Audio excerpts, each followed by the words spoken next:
Alright everybody, so now I'm going to be doing a JP tier list for all of these summonable units that came out on the JP version of the game for 2020. Now, I have the little thing over here pulled up so we can actually like look at some of the servants that I might not remember as well, because again, there are servants like Yang or like Odysseus that I vaguely remember what they do, but because they're not, you know, super game breaking, I don't use them all the time, so it's not like, oh, I'm like, oh, I remember everything that they can do. Or like Summer Tomoe and Summer what's her name, Murasaki, they didn't make super high waves either, despite me being like a huge Tomoe simp. They didn't make like major waves in the meta, as opposed to like someone like Romulus, right, or Castoria. Like, they definitely came out here and made huge waves in the community. So what I might do is I might just go ahead and like do some of the ones that I'm like, oh yeah, I definitely remember what these people can do. Like, these people are very fresh in my mind. These are the better ones. We'll get them out of the way first, then we'll move on to some of the other ones. So obviously, Castoria is going in the like tier where it's just like these characters are stupid dummy broken. Castoria literally turned like every art servant into an absolute monster, right? She gives like 50% NP total. She gives attack, NP gain, massive arts buff, gives you a buff against threats to humanity, which is useful for the Lost Belt story. Her NP is actually useful because it gives you solemn defense, which can actually be bypassed if your opponent removes defensive buffs, but any like traditional, like, just if they try to unga bunga attack you, they can't get through it, right? There's nothing they can do. She cleanses debuffs, gives a further attack buff on her NP. It's just really, really good. It's very, very solid. I believe the attack buff is her overcharge effect too. So Castoria came out and put the arts meta head and shoulders above Quick and Buster, because I think Merlin as a support is better than like Scotty in what he does. Like, he provides so much. It's just, he really can't compete with the fact that Scotty can have Quick Servant's loop and just, she makes you click like 2 buttons and you're done, right? There's not as much, it's like head empty, no need to think, right, with Scotty. As opposed, which is kind of funny because Buster's supposed to be that meta, but Castoria is like both of them in one. It's like, well, if you want, you can just click the NP gain buttons and then you can just start spamming your NP all you want. If you want to go super in depth with it for like challenge quests and everything, she can also do that. Like, she just made arts a ridiculous just archetype in the game. Now, the second servant that really comes out to me as being like a god tier servant would be our boy Romulus, because Romulus is capable of so much meme damage with his like ability to just stack the Roman buff onto people. I'm actually gonna go ahead and go to the FGO wiki here, because he has like a battery. He can slap on like the Roman trait on the people, give everybody bonus damage against Romans, and it's stackable as well. Like, Romulus is just an insane servant, right? He's a maniac. Look, let's see here. It's well, there's his charisma. His charisma is good. Oh, there it is. Yeah, 30% NP gauge. I thought it was 50% battery, but still, 30% is better than nothing, right? And just considering how he just keeps stacking the Roman trait onto everything and then gives you bonus damage, you can do so much meme damage with Romulus. He's so insanely good for that. Because stacking the different trait modifiers on top of each other, like, so say you have Siegfried fighting a dragon, and then he like throws Roman onto them. Well, now those modifiers stack onto each other. Then you have someone like Boudica come in and be like, okay, everybody gets bonus damage against Romans now. It just gets ridiculously OP very, very quickly. Another servant that stands out as a very, very god tier servant this year is Kiara Summer. Wow, they really don't have her coming up as Kiara. Moon Cancer, really? She bro, let's look at the first skill. Look at this. It's crazy. She's already doing so much. She's like, it's like, all right, here's your challenge quest skill where you just get all of these really good effects, and then now we're gonna give you the ability to rank up your skills depending on when you use them. So she can get anywhere from a 30 to 50% battery, as well as just dropping a metric butt ton of stars, and they're on low cooldowns as well, like 6, 5, 6. Like, it's such a drastic difference from the original Kiara, where it's like everything's on like an 8-turn cooldown. This Kiara's like, nah, we're good right now. You give arts debuff resistance, like, she party evasion, dude. It's insane. She's an absolute maniac. And then look at this. Like, I know 3 hits isn't huge, but she's AoE, so that's gonna be more than good enough for her to just do big damage, right? Kiara, she's just a maniac. She's just a maniac. Her skills are insane. She's like insane premium art server. They're like, all right, here's Castoria, and then well, here's Summer Kiara as well.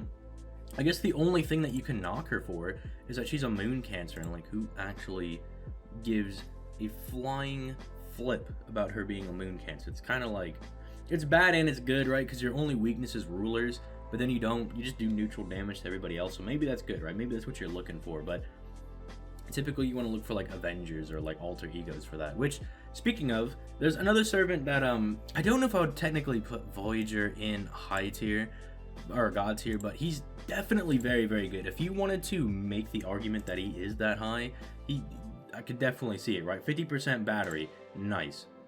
Reduces quick performance from the enemy, so he's going to be able to do more damage while also buffing his own quick performance. And then this is actually pretty nice. This isn't super crazy. When it came out, I was pretty high on it, and now I'm just kind of like, this is just a nice little skill, right? He's giving everybody just a little bit of crit damage and crit resist. I think that's kind of nice. It's nothing too insane, but then he's also over here charging the party gauge, and I thought yeah, there you go. He increases NP damage before he activates. So he has like a triple buff, so he can actually do a little bit of damage. He's an alter ego, I believe. No, he's a foreigner. So he's a foreigner. So same principle. Like, he's kind of like Edmund Dantes with the battery. He does less damage, but he can hit everybody for pretty much neutral damage. And it's really this right here.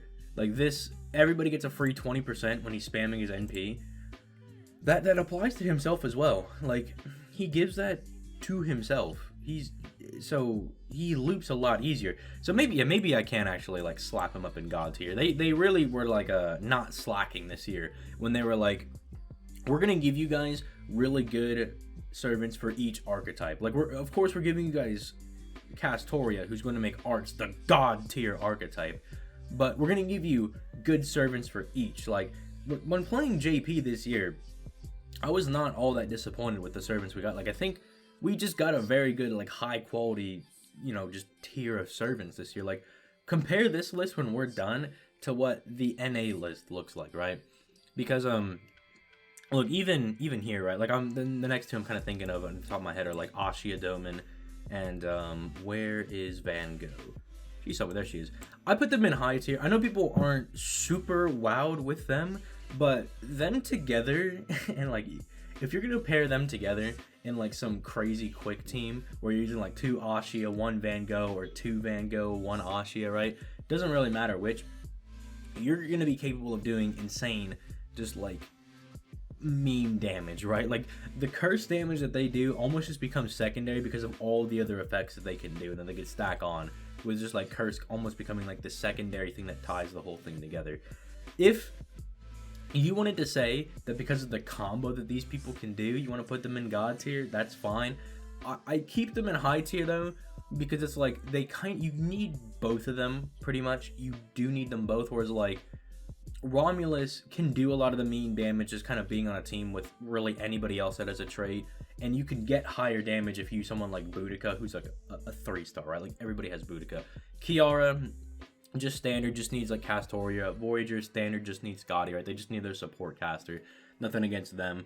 But these two, it's like you need another like specific unit to actually like, get the most out of them. But man, if you're getting the most out of them, they're nuts to butts insane. They're super crazy. Now, another servant that I would like to slap in god tier, or very high tier, right, is the Dioscuri twins. Because let me just show you this first skill. Just look at this first skill. This is this is insane, bro. So first of all, like, their hits on their quick and their arts cards are already really good, and their NP gen and their star gen is already good. But then with their first skill, their quick becomes arts cards and their arts become quick cards. Because their quick cards gen 10% NP and their arts cards drop 10 stars with each hit. It is so broken. It's so insane. Like, that's all you need. Everything else here is just bonus. Like, oh, party-wide NP damage? That's nice. Party-wide attack? That's really nice. Party-wide debuff immunity? Wow, that's just a really good charisma skill. That's really nice. Icing on the cake. Oh, what's this? They increase their quick and arts performance for 3 turns each. It's tied to their evasion, but it lasts for 3 turns, and that's how they're built anyway. Like, Buster Servants get hurt really bad by having their mana burst or something tied to their survivability, because their whole thing is burst damage, where they're like, I do a lot of damage here, and then I have to kind of like survive for a little bit, and I do damage again. But arts and quick servants now are in this like looping, that's the type of servants they are. So it's fine that it's 3 turns, because they can still take advantage of that even when they're doing their dodge turn, right? They're still genning NP and still preparing for the next NP that they're going to do. And then their NP, bro, look, they ignore invincibility, they ignore defense, and they reduce arts and quick resistance. Like, the only thing that you could maybe knock them for is that this down here doesn't activate first. But they are an art servant, so that means, with 8 hits on their NP, mind you, so that means they're going to loop their NP rather easily, with Castoria also being out. It's just insane. They're going to be stacking these debuffs quicker than the enemy could keep up with them, right? It's insane. And then, just not to go into like the Bible that is their passive skills. Let's look. Don't play with me. If you try to tell me that these are not like, they're not in God tier, don't play with me. Do not. If you, bro, I'll yell at you. I swear to God, I'll scream at you. Now, it kind of hurts me to do this, but I kind of only see like Ibuki and Vitra, after using them for a bit, as being high tier. As like high as I praise them, I don't see them as being that broken. You know what I'm saying? Like, Ibuki is good, okay? Ibuki's very, very good. Like, let's not misunderstand, right? Fat attack, fat NP battery, right? That's good because she's a Buster servant, right? Look at this. Decent Buster for, like, she's a Buster servant that can kind of, instead of just doing the burst damage, she kind of spreads it out a little bit by having a 3-turn one. And defense is nice because you can do the thing where you can chain up to like 100% defense where you don't take any damage. So that's just kind of like a nice niche thing. It also makes it just a bit more tanky in general. And then this is like good for challenge quests, right? Like sealing NPs and then getting like fat crit damage. The crit damage against the undead enemies, there's a decent amount of undead enemies in the game. They're really not going to show me the traits. They really brought me to this. That's weird, but there's a decent amount now, especially like after Salem came out. Undead became very common. You'll typically encounter this in like maybe some challenge quests here and there, and you'll usually see this in farming nodes. Yeah, see, look, it's like these zombie characters, the skeletons, the ghosts, you know, and then these eldritch abominations down here. So it's definitely very good. Her NP solid. Again, has the same thing that the Dioscuri twin has. It's basically actually their NP, just AoE, right? Where they pierce invincibility, ignore defense, and then they reduce Buster performance for 3 turns. Doesn't activate first as well. She's very, very solid, but I don't know what it is she's missing. It might just be because she's a Buster servant, right? And it's just like, it's almost a little selfish, right?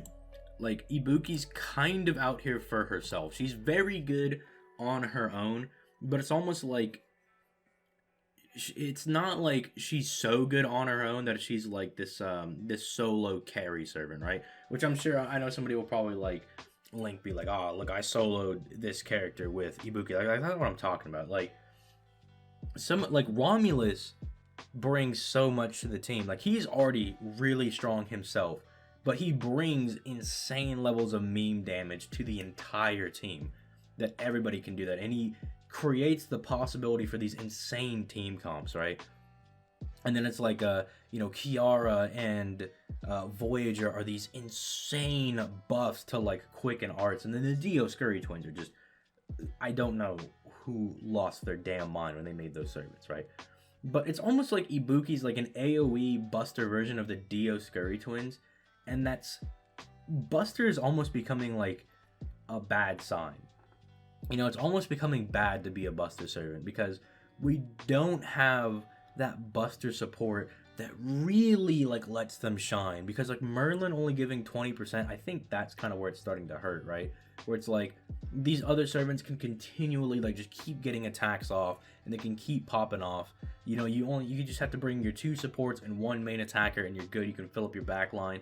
But Buster's not really in that position, right? In fact, when Ibuki came out, a lot of people were using her with Castoria to loop her NP because her NP gain and everything is very good. Like, this is very solid. 300, like a 1 arts card. She can definitely do good, especially with Castoria. But I think that does say something, that it's like, her being a Buster servant is holding her back for now. Maybe when we get like female Merlin, and if she comes out to being like another Buster support, just like more updated, then maybe she will shine to being like God tier, but she's just missing something. And then Vitra, I don't, well, that is not what I'm looking for. That is not who I was looking for. Vitra is also like pretty solid.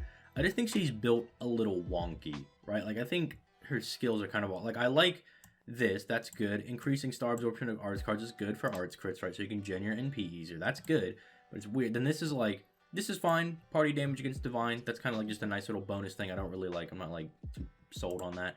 Like 30% charge, decent. And then this is where I think things start to get a little bit like wonky though, because it's like you get the NP damage for 1 time, but you want to pop this like early in like your farming. Like if you're farming, you want to pop it early, because you want to start getting the NP gen so you can make sure that you're like staying, you know, good. I mean, you're getting enough NP to do the next NP, right? So, and then, but if you pop it at the end, you kind of just wasted it, you know, like you didn't get the NP regen, so you want to get the regen and everything. So, bottom line, I think all of these effects are good. I just think they're placed in weird areas, but I don't know where I would put this 1-time NP party damage. Like, would I put it here? Because no, I'm going to pop that whenever I'm using, whenever I want to use my NP to loop. And so maybe I understand it where it's like you pop it, and then you, you know, you pop that, and then you do like an arch chain, like a challenge quest maybe. But because she's AoE, you're primarily going to be using her in like farming nodes, so you kind of like waste a lot of those effects. Again, she does the same thing where she's like reducing arts resistance, except she doesn't have she didn't take the Pierce invincibility and ignore defense like the others did, because I guess they're not going to repeat that mistake. This is like good. Sealing skills for 1 turn, AoE skill seal, that's good. And then reducing crit chance is good. It's going to mean you're going to stay alive in challenge quest. This, I don't know why they made that 10%. I feel like they're just cucking Vitra for no reason. I don't know. I just like, it's hard for me to almost like put into words. I just feel like she was built a little weird. Like, she has a lot of like very good effects. Like, again, this is going to be nice to give her some extra damage at fighting divine people. And because we're fighting so many characters with divinity right now in the Lost Belts, that means we're going to get a lot of more divine enemies, a lot more divine servants, which means Vitra is just going to keep getting better. This skill is going to accrue in value. But it's just like, I don't know, she's missing something. And it's like her skills just feel like they're built a little wonky for my taste. So, that's that. Now we're kind of getting to the servants where it's like, I'm going to need me a quick refresher on what these people actually do. So, I guess we'll just go back up to the top and we'll look at who's the first one? Ilya. Ilya, if I recall correctly, she was like a decent, like, quick looping servant, right? She's gonna work pretty well with like the other Ilya and like other little lolly child servants, you know what I'm saying? Yeah, so she increases quick performance by 20%. That's good. Gets crit damage, self invincibility for 1 attack. That's 1 attack. I mean, it's nice that again it's a 1 attack for 3 turns, so you're not wasting it when you get this. Yeah, there's the charisma for the children servants. Increases NP generation. That's good. As a quick servant, she's going to want that so she can loop. Her NP gen is decent, I suppose. She has a 30% battery, so that's good. So yeah, Ilya seems pretty solid. Although she's no, she's not AoE. She's single target because 600%. Oh no, but it says all enemies. Oh, it's 900% for single target. Sorry guys, I'm a little out of it right now. This is nice, but it's only 10%. And you're going to be stacking on top of another quick buff. So I guess she's getting 30% quick performance with 30% NP gain. That seems pretty solid. Like a solid like quick looper. Although, again, we had Voyager come out this year, so I kind of think that hurts her value coming out. But it sounds like she's going to be doing better than Say. So, I mean, I could say that she's like a high tier-ish servant that came out this year, because she just seems like very good quick looper.jpg. Dude, that is for the whole time we've been doing this video, I'm not gonna lie, I've been sitting here like, who the hell is that? And then I just realized that was Summer Brynhilder, who I really wanted Summer Brynhilder to be better. Actually, just because I'm gonna put her in mid, actually, because yeah, I don't quite think she's on this level, but I think she's good. Don't misunderstand. I think she's fine. But Summer Brynhilde, I remember her coming out, and I remember her just, I wanted her to be better, right? Because she's a Buster servant. I wanted her to just be, you know, super good. I believe she has the NP over time, if I remember correctly. She has the coup skill, so that's good. Charges NP every turn, gain stars every turn, that's good. Although, as a Buster servant, you do want NP immediately, because it's not like your support caster is Merlin, and he's only giving you 20%, which means you're going to have to use her with, like, Castoria or something to get her to loop, which is very wonky. That just says that there's a problem if you have to use, like, Castoria to make your Buster servants loop, bro. Like, there's actually an issue when you can't even use, like, your own archetype on their own, like, with their own supports, man. It's kind of wonky. Although, I do like this. Like, she gets 30% arts and Buster for 3 turns. I think that's pretty solid. And that does kind of at least imply, too, that they're like, look, here you can use her with Castoria to get some looping in. Like, here, like, we'll help you guys out. And then she also gives this to basically damn near every servant in the game, because Brynhilde's beloved is so many servants in the game. Gives herself an extra buff to performance to guarantee that she kills, ignores invincibility. It's nice. Like, she just seems like she's a solid servant, but she's going to be going, you know, in mid. Like, I was just really hoping that she would be better, because I like Brynhilde a lot, and they're like, bro, we're going to give you Summer Brynhilde. And I was like, oh, I'm literally cooming in my chair, and I was like, I just wish she was a little bit better. You know, but she's definitely just, like, a solid servant that comes out. Like, I think when, like, I need to maybe, like lay out, like, a mid-tier servant, like, I know people say mid, they're like, oh, mid is bad. It's like, no, like, a mid-tier, like, they're fine. Like, they're just kind of like, this is okay. You pull them, and you're like, okay, this is fine. I got me this servant. They're fine. They're not super exceptional, but, you know, they're fine. They do their job. Low tier is like, you get sad when you pull that servant. You get mildly depressed, you know what I'm saying? Abigail Summer, I don't remember, I actually barely remember anything about this servant, because I did not care. I was like, we are not lolicons. Who cares about Abby Summer? I remember this because it brought in a new status where it's like, yeah, basically it's like a stun, but if you attack them, they get up. So it's like, it's a worse stun. Removing their buffs is good, but it is only one enemy. Imagine if this was like a party-wide buff removal. That'd be so crazy. Reducing, like, it's a fat amount of defense. It's only for 1 attack. I mean, that's good for her damage. Is she single target? No, she's AoE. So why are you doing, what's this wonky, like, removing defense for 1 person? What? It's so wonky. You're an AoE. You need to be doing AoE so you can do damage to everybody. There's the tear from the other one. So she has Sleepy Time and Stun. Congratulations. And she's also further reducing there we go, reducing defense of all enemies. So you're gonna hit 1 person real hard, and you're gonna hit everybody mildly hard. 50% battery, Buster resistance. See that, okay, this is good, but it's only 1 enemy. Again, that's very weird, because you're AoE, you want to be hitting everybody for good damage. So, like, you could have just made this 20% to all enemies instead of 30% to 1 enemy. Yikes. And then just keeps reducing defense. Man, maybe if she had, like, if you got your defense lowered, then you'd go to sleep, like, that would have been a good effect. Because then it's like, you're lowering so much defense, but it's like, you want buffs to multiply into each other. You want to have a whole, like, you want to have, like, an attack buff, an NP gain buff, a Buster buff, and then lower defense, and then lower their Buster resistance. You want to, like, compile them all together because they multiply into each other.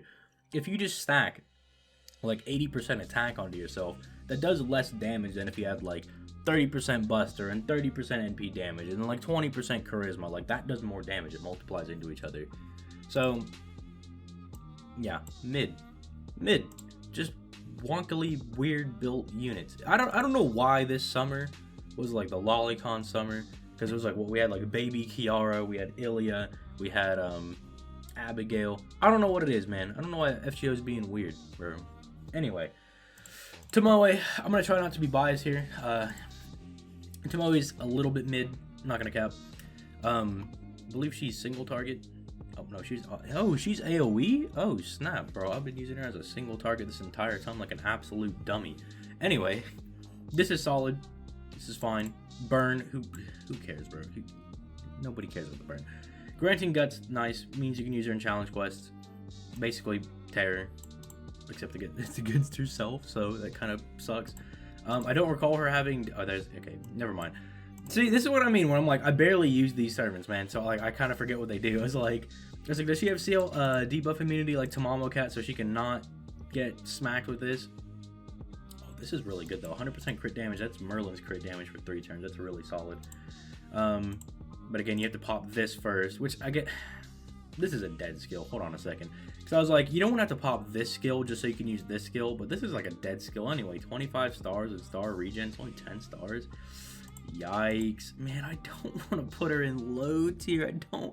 It's only 1 turn. Oh, no. No, no, no, no, no, no. No. Why did y'all do this to Tomoe? Because as an AoE art servant, you're going to be trying to use them to loop their NPE. And so you want this to be on like 3 turns. And yeah, sure, she gets 20% from her NP, but she could have. We were just that close from greatness, man. We were so close, man. She was on the Abigail banner, so that explains why she's so mid. Now, I at least knew a little bit about that Tomoe. I don't know dick about Murasaki, bro. She seals one enemy's NP for 1 turn, reduces their defense. Are you single target? So you're a challenge quest kind of guy. All right. Deals damage to 1 enemy. Reduces NP gauge. That's good. Reduces their arch resistance. Wow, we're looking super good already. Only 3 hits, but yeah, you're single target. You need more hits if you're going to be doing that. This is good. So not only can you reduce NP gauge, but you can also seal their NP and kind of keep it locked down. Already looking very solid. She has seal, skill seal as well. Oh, it's... Okay, I thought it was AoE because it said there. Reduces arts resistance for 1 turn. Okay, so you can kind of keep them arts down, I guess. Because this is 3 turns and this is on command. That's nice, I suppose. Okay. Charges on NP gauge every turn. Gains critical starts. Yeah, see, I don't know why she's got this, but then Brynhilder has to have the NP overturn. I guess that's why Brynhilder has it, because she's supposed to be used with Castoria. Yeah, this is like Murasaki's solid. This is just a solid like challenge quest like type servant. Plus it's Murasaki. I don't think anybody. What the hell is this? Why does she have a crutch? Okay, whatever. Anyway, Nemo I wasn't quite blown away with, but we'll go over him again. I've already done a video on him. You know, your boy, party-wide NP damage, party-wide attack. If you're in the water or void space, which God knows if we're ever going back to void space, so we'll see about that. This skill could either be really, really good or really bad. This is always going to be pretty solid, though. He's going to be like secondary DPS, or he's just going to be like as your main looper, because I believe he's arts. Yeah, he's arts. So you can be kind of used as that. This is nice, you know, 30% guard, 30% NP. Probably playing too much Dokkan talking about guard. 30% battery, can be 50% if he has guts. You know, it's nice. Or he gets 50% when his guts activates. This is kind of like you can use it as a farming or challenge quest type thing, because he is single target, right? So they want you to use him in like challenge quests. So you can get 30% immediately for farming or 30% in the challenge quest, but then once your guts procs, you get 50% gauge. That's just very, very solid in and of itself.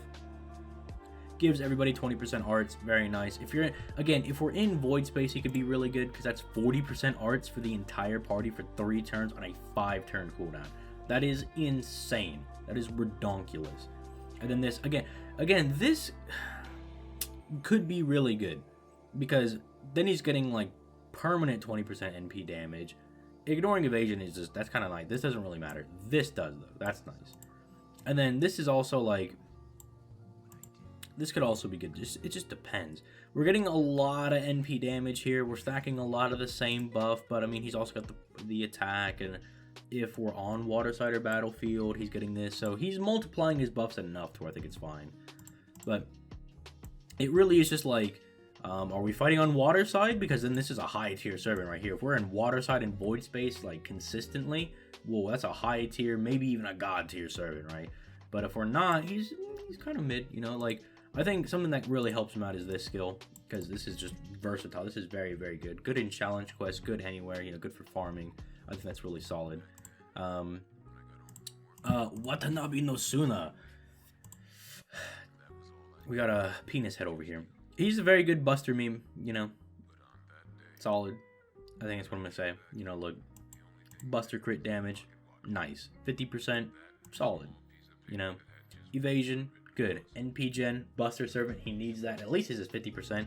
The problem is that it's only for one turn. Like, I understand if he didn't want this to be 3 turns, so he was just spamming his NP. But maybe, like, give us one of these for 3 turns, just so he can be a bit more consistent genning his NP. I understand. I just want my servants to be broken. It's okay. But this is nice, again. Kind of like the Ibuki effect, where they're letting him kind of get away from doing burst damage and kind of letting him be able to do damage over more turns. And keep in mind, he's borderline got a mana burst right here. Like, mana burst is 50%. This is 40% for 3 turns, so it's very, very solid. Also, ignoring evasion is solid. Just good all around. Like, demonic enemies, there's quite a few demonic enemies. I guess we'll pop that open just to kind of show who we have. Yeah, those are the servants, but show me the goons, because the goons are who are going to be more common. Those are servants. Still being stupid. All right, look, it's early for your boy. All right, we just woke up. But yeah, look at all this. Hell of a lot of demons. Hell of a lot. So I think Suna is pretty good. I think he can edge out into either being the low mid tier or somewhere, or not low mid tier, low high tier, or somewhere in mid tier. But when I look at him, it's like, definitely think he's better than Bryn as the Buster servant. I think he's better than her. You just don't do enough to be like high tier. Like, you've got a good kit, you just don't do enough. You're all over the place. It just depends. Maybe I'll just throw you in high tier, just as like a middle thing, just so people are like, look, he can go higher or lower. It just depends on where you're fighting. He has so many variables. You could even be high tier for now that I'm thinking about it. Because now that we have these people that we're looking at, now I'm kind of like, nah, Helia is kind of built a little bit different. Yang is solid. Let's just take a look at Yang real quick. For someone that came out at the beginning of the year, this was a pretty solid start. You know, she already had like the NP gauge. Didn't you have NP gain? Am I stupid? Am I dumb? I thought it was NP gain. Anyway, charging NP overtime is very good. This skill does a lot. You know, she has a taunt. I think she has a double taunt as well somewhere else, right? No, she doesn't. Damn. I really did think she had like a double taunt. But this is very good. She absorbs NP from her opponent. So like, depending on how much gauge they have, she like takes that much NP from them. So she can get like a 60% battery, which is really solid. The problem is that if you're going to use it for farming, because, you go into a wave and you're like, oh, I want to like drain NP to get my gauge. It's like, well, you're not really going to be able to get that, because your opponent has to attack first to get their gauge. Unless you want to do some big brain strategy where like you use a servant that gives the opponent gauge so Yang can then drain it from them. If you want to do that, I mean, there's people like Yugioh Summer that do that, so I guess, like, maybe if you want to be super big brain about it, I don't think that's worth it. And then we also have, like, the burn meme down here, so I think these skills, fine, pretty good. Burn meme, who actually cares, bro? So, because of that, mid. That's what I'm saying. Like I said, like, I think she's solid, but she's in mid, you know what I'm saying? Like, but I would use Yang. I'd bring her out of the corner of my Chaldea every now and then.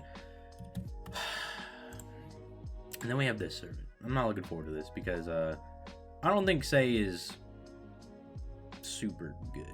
I don't think she's that insane. And I know people lost their damn minds when Sei came out. They turned into apes when this chick came out.